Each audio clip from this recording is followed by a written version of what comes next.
with so many people in the world who are trying to escape poverty, be, first generation millionaires, or so forth, right?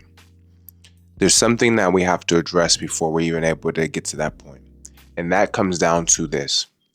Likely, if you were born in poverty, you have been born and conditioned to have a poverty mindset. And before you can overcome a situation, you have to first overcome that mindset. And this is the biggest thing that we see from individuals coming from impoverished environments, impoverished communities. How do you remove and address a poverty mindset? So I'm going to give you guys today 10 signs of that poverty mindset so that you can gain the awareness and equip yourself to start working on yourself, on that mindset, so that when you get in a position to start gaining wealth, that you don't lose it, you don't backslide, you don't fall victim to that poverty mindset. So before we dive in, it is a custom that I pray over this message. And Father God, I ask that you use me in a way that allows this message to resonate, connect, and reach those for whom it's intended for, that it's less of me and more of you, and that this message will fall upon soft hearts and open minds. In Jesus' name I pray. Amen. All right. So here we go. I got some notes for you guys. I usually don't, so that's how you know we mean business right now, right? Let's lock in. Let's talk about it. The first sign of a poverty mindset is complaining. I always say that complaining comes from a place of weakness, as if you do not have any power or authority over your situation. And I get it. Sometimes there's great times where it feels like it's necessary to complain because something is happening to you. But I want to let you remind you that God will use all things for good for those who are for him, for those who love him, right? So that every situation is an opportunity to learn, get that lesson out of that situation so that you can grow. When you're complaining, you are wasting, you're burning energy on something that does not contribute to the solution. It is important for you to lock in and not fall to complaining. Complaining is a sign of a poverty mindset, right? So next time you feel the urge to complain, take a step back and think of, what can I do? What can I learn from this situation, from what is going on, right? Number 2, fear. Of course, fear is a big sign of a poverty mindset. And fear hinders a lot of people from becoming successful and from putting the time in to develop and work on their dreams, to work towards their goals. There's so many different types of fears. Remember, God does not give us the spirit of fear. This comes from the enemy. And oftentimes God has put this idea or this mission or this purpose, this passion in your heart to align you with his will. An enemy does not want you to rise to that occasion. He wants you to fall. So he uses fear of failure, the fear of success, the fear of judgment, the fear of ridicule. So many different fears that can come at you from so many different places, right? The fear of, you don't feel like you're qualified, right? So inadequacy, so many different things, guys. So when you start feeling the fear of you start feeling the fear of anything, right? Understand that this is a sign of a poverty mindset. Number 3, lack. Anytime you focus on what you lack, and this is the opposite of gratitude, right? A mindset set around lack cannot focus on gratitude because you don't have, your mind's not shaped on that to focus on those things. But this is how you combat that, focusing on gratitude. Oftentimes people are like, oh man, I don't have the car I want. I don't have the house I want. I don't have the shoes I want, right? Your mind is so focused on lack. How can you build a mindset on building and development? We have to build a mindset shaped around abundance and not on lack. Focus on gratitude. I'm so grateful that I have this. I'm so grateful that I have this car. I'm so grateful that I have this opportunity. I'm so grateful that I have this, whatever the case may be. Shift your focus from thinking on and focusing on lack and start focusing on, gratitude and abundance, right? You have everything that you need to take the next step in life. Understand that and remind yourself that, right? Number 4, looking for handouts. So many people act as if somebody owes them something. Nobody owes you anything.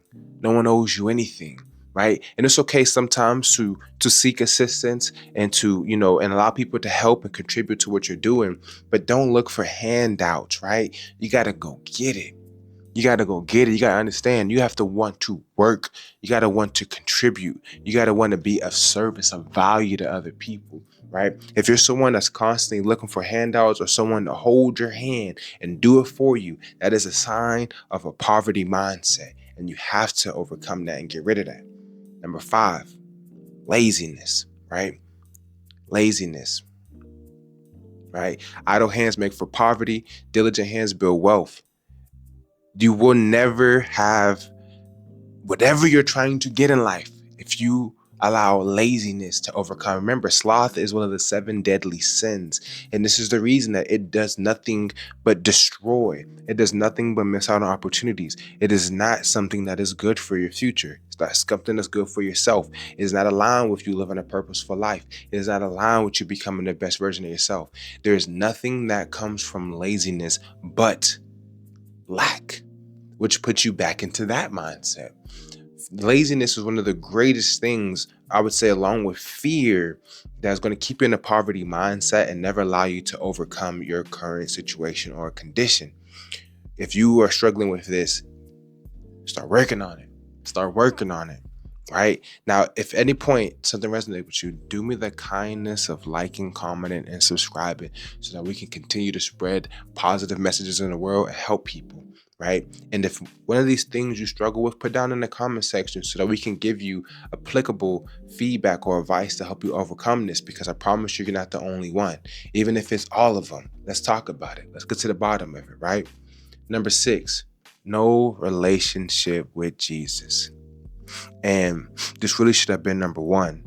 The reason why this is important is because the enemy is going to try to put all his people in position of power, in position of wealth, and not even actual wealth, because the enemy can't really give you wealth, because the wages of sin is death, right? So he can only try to give you riches.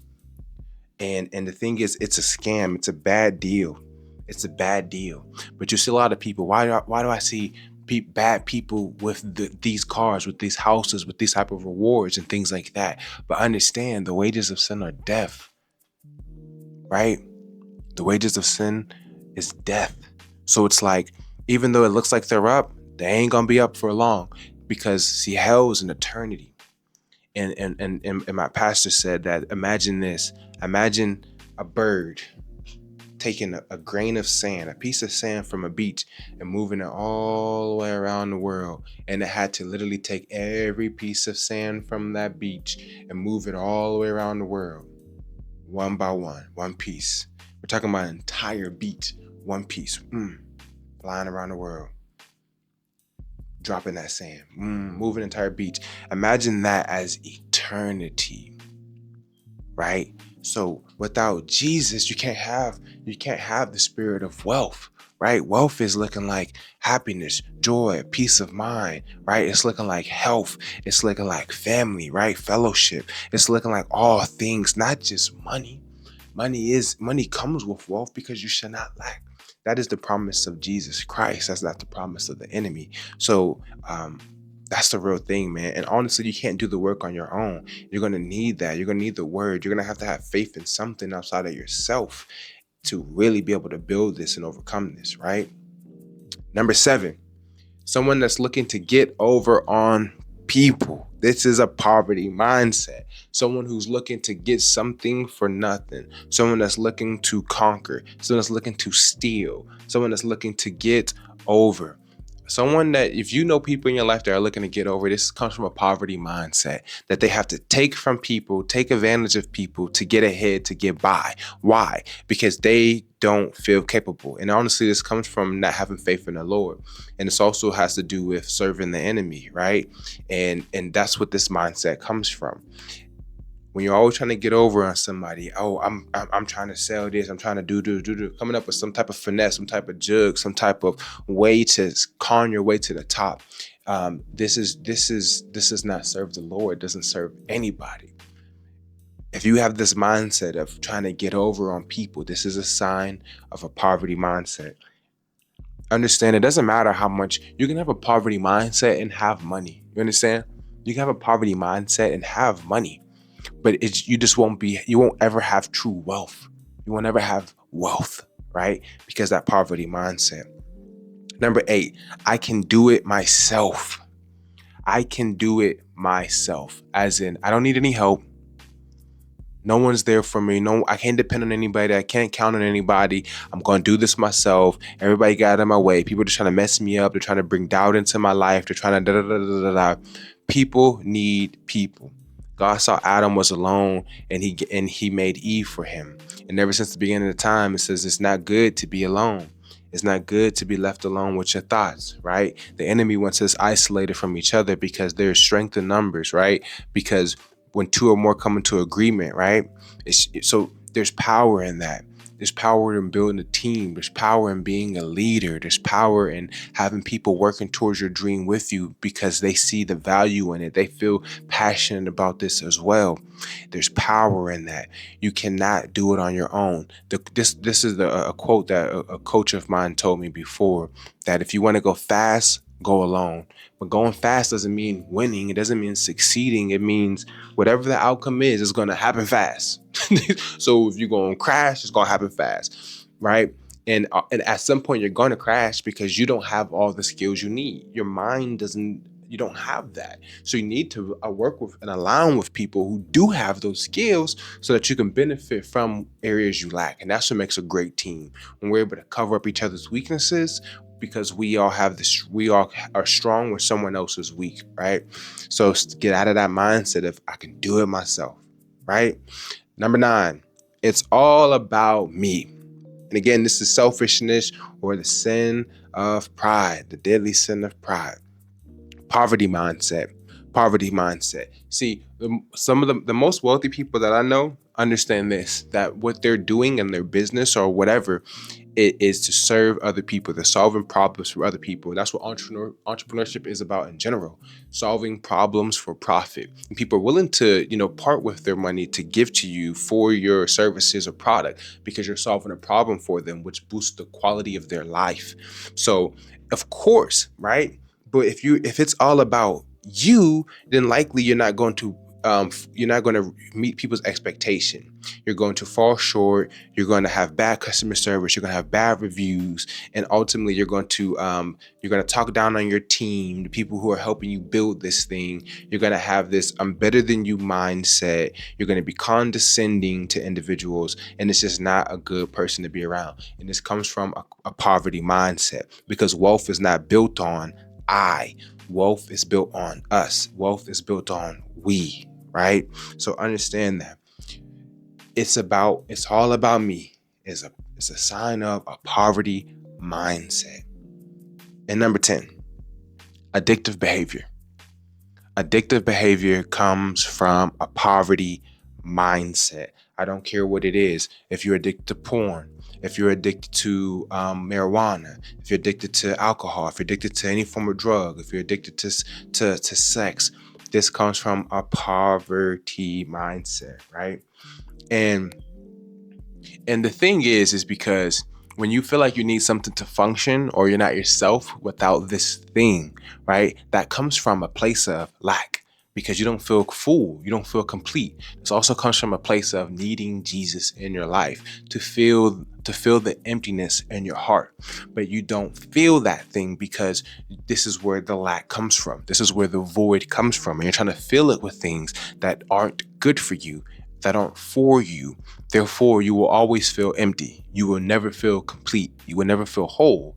And this is a sign of a poverty mindset, because everything you do, everything you touch will be around this feeling, being committed to this addiction, being committed to and a slave to addiction. See, you can never truly be wealthy if you are a slave mentally, and you are a slave mentally if you're addicted to something. Well, how do you know if you're addicted? Because you can be addicted to video games.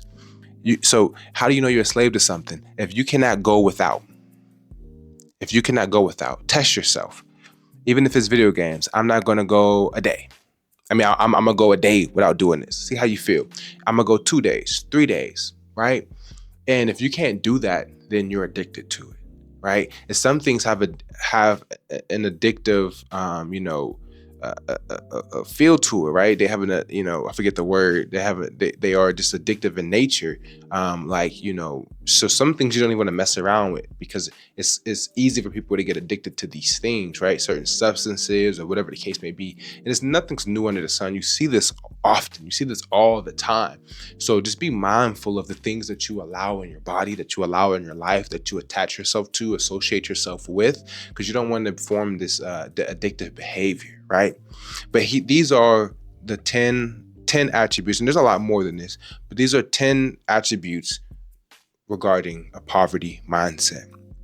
And I don't talk about this to bash anyone, make anyone feel less than, because there's times in my life where I struggle with some of these too, guys. Like I said, I was born in poverty. I was homeless at points in middle school, homeless at points in high school. You don't just overcome that. There is a process of self-discovery, then a process of self-development. And in that process is building a relationship with Jesus Christ that allows you to rewire your thinking. I often say it like this, and I'll leave you guys with this. It's like having a new phone. You get a new phone, whatever the case may be. And if you have the old, they make a new update for that phone. And if you get your new phone, typically there's an update, but there's bugs in that, right? There's crashes in that. People report it, they note this, and they have to go in and do a new update. Then they go in and make better things so it can run smooth. Then they go in and add new features to it so it can function, more efficiently and better and more convenient, adding to the quality of life. And if you never update your phone and it's outdated, likely you will still see those crashes. You're going to still see those bugs. You're going to still have an outdated version. So many of us have the same mindset that we've had since we were teenagers, and you've experienced so much more in life, and you keep on trying to operate with an outdated operating system or mindset. And sometimes it can be a poverty mindset. So if you don't take the time to identify, aka go to self-discovery and really pinpoint what areas you need to improve and change in your mindset, now applying a personal development action plan to start to work on these things, to overcome these things, to develop these things, likely you will always be a slave to that poverty mindset. I love you guys. I want to see you guys living your best lives, being your best selves, and adding to the world, putting good into the world, contributing to the overall better quality of life for everyone, right? Please take care of yourselves. I love you guys. I'll talk to you in the next video.